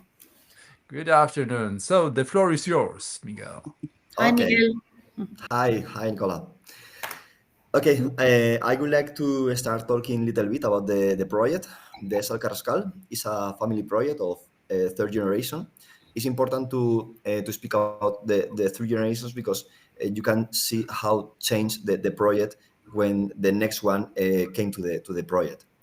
This project began in 1962 when the grandfather started in the vineyard like an agricultor, just buying a field and trying to to work in the vineyard and with this variety. After that, the vineyard was run by the daughter, and together with her husband, they make the winery, and they started to produce and to sell Garnacha Tintorera, but in the traditional way, by bulk, by big tanks, and trying to make money with that. And with the third generation, with the son, they thought that they have a really nice vineyard, really well cared, from the 62, so it's a really old vineyard from 65 years old. So they decide to take the best of the vineyard, the best selection of the wines that they could make, and try to put in a bottle and start selling. So this is how the project of the bottling of the Carrascal began in 2010, more or less. And during this time, they have been selling more locally the wines, and since, I don't know, 6 years ago, more or less, they are starting to, in a professional way, more exporting, improving labels, improving qualities, and just being part of the bottling business of Fabrication of Original Almansa as well. And well, in this project, I will highlight especially the vineyard, because our estate is a big estate, but in total we have 220 hectares of vineyard, and like 90% is Garnacha Tintorera. And the vineyard, our most special vineyard, the vineyard that we use for this wine, Mar Garcia, it starts just at the bottom of the mountain Mugron, which is a mountain which is on the center of the appellation of Original Almansa. And just at the bottom, on the side, starts this vineyard from 65 years old, more or less. Everything is bush vineyard, low quantities, really nice. It's like 900 meters above the sea level. And we use this kind of grapes to make this wine that, in my opinion, is performing really, really nicely. The wine, the name is Mar Garcia. Mar Garcia is the name of the daughter of the agricultor. So it's the name of the wife and the mother of the runners of the winery right now, which are the father and the son. So they decided to make a wine for her. And in the label, you can see the heron, the bird, which is our logo, and it's like in a same image with the signature of the mother. So it's like a wine for her in this case. And talking about the wine, Mar Garcia is a Garnacha Tintorera 100%. From 2021, it's a Crianza wine from 12 months in American oak barrels. And we are talking about a more classical kind of understand the Garnacha Tintorera, because it's a really high concentration wine. The wine is really concentrate there. A lot of color, good acidity, thanks to this kind of altitude that we have. The American oak helps us to equilibrate everything, because the acidity is nice acidity. The structure is also really high. So the fruit of the wine, so the oak in this case, help us to get like the same profile of everything. So is this the more classic style of wine in your range, or do you also make your younger? We also make younger wines. We have in total 11 products in the portfolio. We are making more and more, because we are demanding also this kind of different products. But this is like our highest, our best expression of our Garnacha Tintorera that we can make in the vineyard and in the bottle. So this is a traditional way to make the Garnacha Tintorera, because it's like the high concentration and high structure wine. But we also make some younger wines with lower alcohol percent, like with a lot of fruit in the wine. But even being a traditional way of understanding the Garnacha Tintorera, this wine is also, the fruit is really present in the nose, in the mouth. So it's not like it's really fruity as well. And from the time that I opened them, just sort of 10 minutes before we connected to now, and to originally tasting this wine to now, it's transformed itself. The fruit has come to the forefront. It did take a little bit of time to open up, because obviously, it's got a little bit more aging on than some of the wines that we've been tasting. But now, just put the nose back in, and that wonderful Garnacha Tintorera fruit is just, bursting. The nose is wonderful, because originally there was a lot of smokiness. The oak was present right at the beginning, but the oak is kind of, the fruit has said, "Hey, come on, back you go to the, Yes, this very kind of much wines. now." It's we have a couple of wines, this and a Reserva wine, and both of them needs a little bit of breathe to open widely. But when they are completely open, it's like a so intensive in nose, it's so nice aromatically. Yeah, it's completely transformed itself. It's got lots of bit of violet character, and definitely, you would definitely say this is Garnacha Tintorera. Yeah, wonderful. There's a question in chat. How long you make the maceration of this wine? Well, this is the normal maceration, because you have to take in account that the Garnacha Tintorera with the normal maceration gets this kind of really high colors. So I don't know the exact time of the maceration of each year of each wine, because this is something more technique about the winemakers. But this is like a normal maceration. The thing that I can say is that we normally use for the maceration, we don't use vertical tanks. We use horizontal tanks. Then they are turning like this. Okay. So the surface of the contact with the skin and the juice is much higher. So the extraction is normally higher. So in this way, we get this kind of really high colors. Okay, very intense and round. Great wine. So the other comments. So they like it. Grande finale. That's great. Thank you. You need a Sunday, and a Sunday. Take your time, and a nice roast for this wine, huh? Yeah, definitely. And well, about this wine, we are making about 20,000 bottles, more or less. We are growing because, like last couple of vintage ago, we just made 8,000. But the good point is that we have vineyard enough with these conditions to grow in a sustainable way. Because of the demand, we made this year 20,000 bottles, and it's performing really well. Very well, thank you. And as far as I know, you don't have a distributor. We have a distributor, but it's in the north. It's in Szczecin, located. Szczecin, yeah. Very well, yeah. And their name is Wine Center. Okay, and we are focused on by now in that part in the north, the northwest. Northwest, yes. Yeah. Northwest. Yeah, very well. Thank you. Thank you very so much.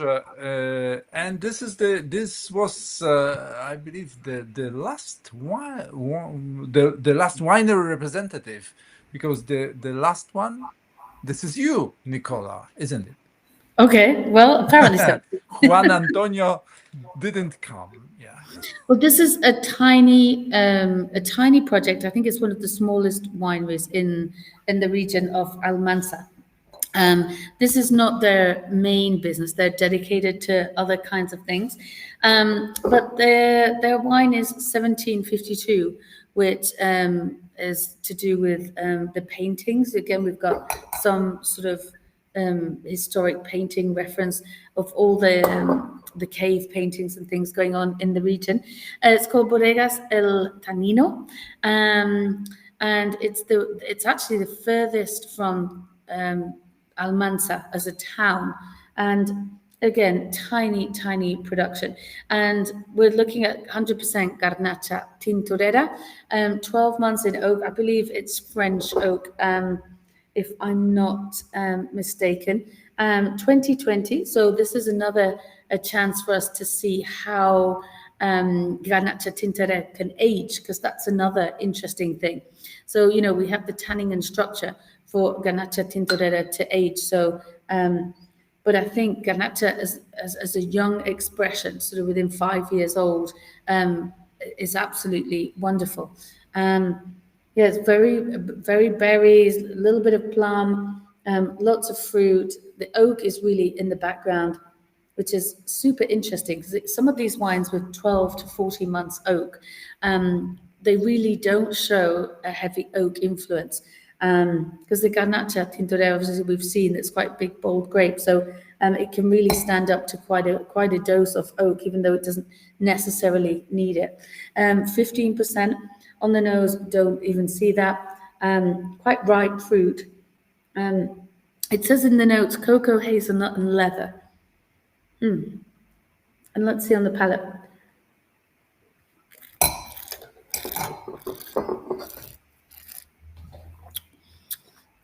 Got lovely entrance on the palate, really nice and fresh. On the mid palate, you got an explosion of the tanning. A lot of that will come from the American oak barrels as well, and French oak barrels. So quite big and bold on the finish. But then this is what Garnacha does wonderfully. It's got this big mid palate and then just slowly drifts off into really nice, still now very soft, subtle, very elegant and long, lovely finish. Again, definitely a food wine. So Garnacha Tintorera can have especially the young wines, we can slightly chill them and have sort of an aperitif or with tapas or lighter food. But then you can, Garnacha Tintorera, as we've seen, can really stand up to sort of big, bold, super flavors like this. And I think from when I opened it to now, it's really come into a different expression. Yeah. What do you think, Piotr? No? Piotr, yes, very well, very nice. Frankly speaking, I preferred the previous ones, as this one requires to be chilled to be in my opinion, it's a bit too sweet to me. It's very ripe. It's very ripe. Yeah. It's very, very ripe. Yes. But this is the thing with Almansa or central Madrid South. You have to be really careful about the point of ripeness because it's really boiling hot during those September, October, August and September. And ripeness goes from ripe to overripe within hours in these hot desert-like conditions. So you really have to have the whole infrastructure as a winery to be able to pick what you want to pick at the right time. Otherwise, you get over-ripeness. Yeah, but what I loved about Los Losares or the number 10th wine, it was the exact point. It's not too sweet. It's just this one perhaps, but well, it's easy to complain. They are not here. We don't know whether they have the distributor or no. We don't know how many bottles they produce. We know nothing. Wow. Yeah. It's a tiny producer. Their main business is not is not wine. So I think this is a case of, Almansa is up and coming and we want to be part of it and, let's do our bit. So yeah, good. The more the merrier. Guys, we have to finish. Thank you very much, Nicola. It's 7 p.m. So this is, my age, I have to go to bed already. And yes, some comments in chat coming. And thank you very much. You knew not a lot about Almansa before, and now it has changed. So, well, I really hope that, I as an English person living in Spain, in the wine industry in Spain, I really do think that Almansa has so much to offer. I just love the region. I love where it's going. I love where the winemakers are taking them. I love its massive character, but really soft, silky palate. And I really hope that together, all of us and the other side of the screen and on this side, we can really put Almansa where it needs to be, which is, up there in the importance of Spanish wine industry. So thank you to everybody who came, and thank you for putting this together. It's really important. It makes a difference to the growers of Almansa. Thank you, Nicola. Thank you very much. It was a really interesting presentation, and I hope to see you again with Absolutely. Almansa or other regions. Other regions. And you see, there is a proof they are still alive, and they type something in the chat. So thank you, guys, and see you soon. Bye-bye. Bye-bye. Thank you. Thank you.